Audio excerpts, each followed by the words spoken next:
the first thing I want to teach you practically, not only small concept, is how to unify the body. We want to unify the body. Why we want to unify the body? Because we want to compensate for using force with using force properly with our entire mass behind it. And we have two dimensions that we want to unify. We have the vertical dimension that we want to unify, and we have the horizontal direction or horizontal plane dimension that we want to unify. So let's start with the vertical direction. For the vertical direction, the basic movement is this. Stand with your, I call it the butterfly drill. Stand with your feet parallel, shoulder wide, and have your hands down here. They're not closed, they're not super stretched, they are stretched alive, as if you are holding a big basketball in your hands. And stretch yourself into the arms. So start like this and close the back of the hand together up until you cross your hands. When you reach here, you see I get down, I get lower with my torso. This is from the side. Okay, so I get lower with the torso and I have full twist in my forearms. Up here I can't twist the forearm any more without deforming myself. So one, and then I open the arms. I start to twist the hand to the other direction, to the other position of the hand. Okay. So we have 1 and 2. And when I open, here I close the chest, I open the chest. Close and open. See, my arms are here, are low. I didn't do this. It was here and here. Here and here. Here and here. And we want to make this wavy motion. How we do this? How do we do this wavy motion? I sink into the legs, into the floor. I sink my weight into the floor and I push the floor with my feet. The force that returns from the floor, I let it flow through my joints. I'm not trying to enforce it. So down here, see, full twist, and I open, full twist again. Down and up. Down and I push down. I push downwards and the force comes back and makes this wavy motion into me. 1 and 2.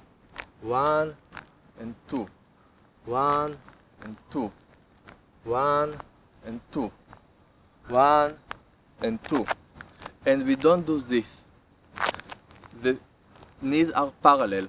1 and 2. 1 and 2. Feel like a giant beating heart. Don't try to make it fast or enforce any rhythm. Let yourself find the natural rhythm of your beating, of your vertical movement. This will teach you how to create this wave, and we use this wave a lot. In almost every strike we do, even for example with a kick. I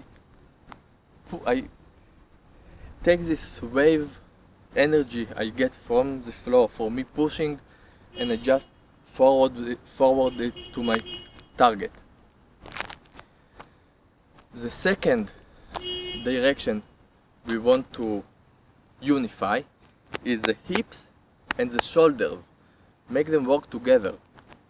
This will unify our movement, and we want it because most of the hits, most of the movement requires some sort of be able to move together simultaneously. So the basic drill is this. Hold your hands together, parallel feet. This is important because the angle of the feet inflicts directly the angle of the pelvis, and we want to have movement this way. When the feet aren't parallel, I have less movement in my pelvis than here. Okay, because what turns the feet is the pelvis, and vice versa, what turns the pelvis are the feet. So, hands here, and you see I have this inner circle, round and not forced. I want to have my hands stretched away and separated. I just hold them together, it's unforcefully. Elbows down, not here, here, the trapezoid is loose. Okay, and I hold it in front of the nose. The force is, for the stretching away, is symmetrical. So this fixes the position of the hands in front of my nose. If I feel it not in line with my nose, I know that I'm doing it wrong, because the entire purpose is to unify the movement. So we want to keep it on the center line, and then we take it to the side. You will discover that you have an angle that more than this angle, sort of 45 degrees. You cannot keep the line, the hands in line with the nose without turning the pelvis. If I'm doing this, you see, I didn't turn the pelvis, and this is not in line with my nose. I turn, my nose is pointing this direction with the chest and the pelvis, but my hands are here. So, to do it properly, from this angle, I start rotating my feet. See, my rear foot is rotating, and this is what rotates me to the 90 degrees to where I started. See, 45 degrees, and then the foot kicks in. I stay in line above the same point where I started. I'm not shifting my weight sidewise, and this is very important. Another thing, I press my cushion of the foot into the floor. I'm not on the point, and I'm not like this. Only the cushion, and I stay. If I want to, I can jump into a sprint, for example. This is very important, because we want to produce force, and we want this pressing into the floor give us this wave energy that I talked just with the drill before. So this is one, from side to side.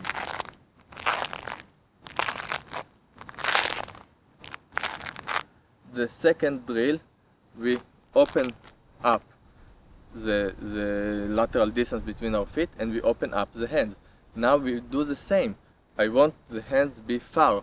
I push outside. You see it's still round circle here. I push outside, and I'm doing the same. Same idea, different level. I was here, now I'm here. I went down, I went lower. And this is same idea. You see, I press down, my knees sort of drawing triangle, my forward foot drops the direction of the force, my rear foot brings the force. From here to here. This is the second phase of this drill. The third is low. We go low to Mabu, Chinese classical stance. Now we open our hands, full twist. It's not on semi-twist, full twist. You can hold bowls of soup in your hands. My arms aren't here, but here. So this shoulder is a bit closed, it's not very open. We don't have any force here. Here we have full force. And the same, but now I'm turning my rear foot into Gong position. The heel is on the floor. The knee is stretched. So from here, here. 1, 2. See? It's all in this rear foot.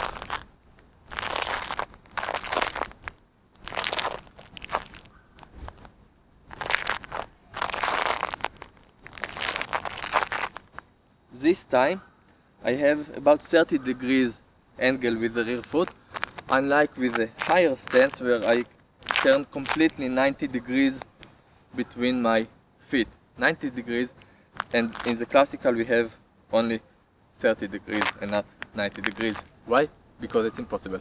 The last stage of the unified body drill is combining, starting here up, high, and step by step separating the hands and getting lower and lower and lower, and when you're low enough you will feel that you want to make the transition to the last position and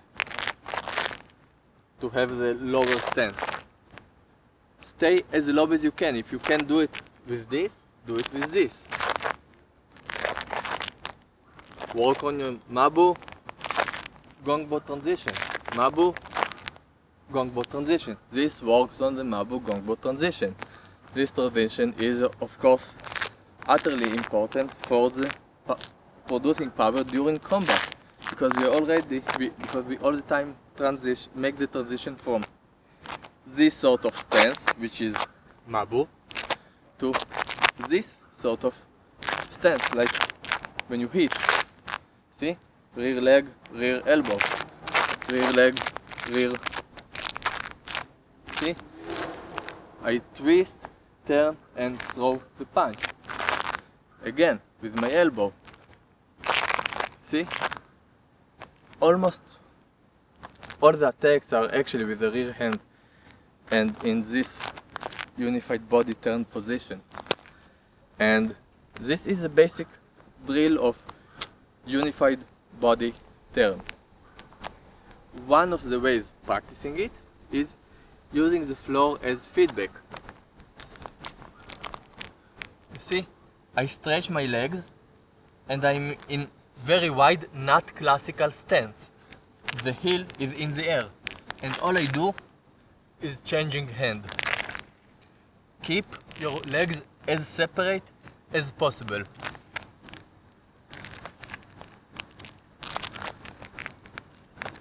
This of course can be done with movement, because after all this entire drill is about hitting, hitting, hitting.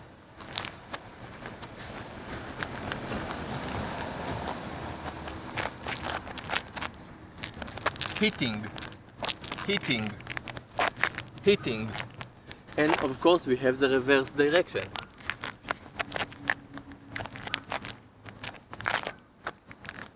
Same here. I showed this transition in another video. This basic video is about the unification of the body. We have the vertical unification drill, the butterfly, and we have the unified body turn unification of the horizontal plane.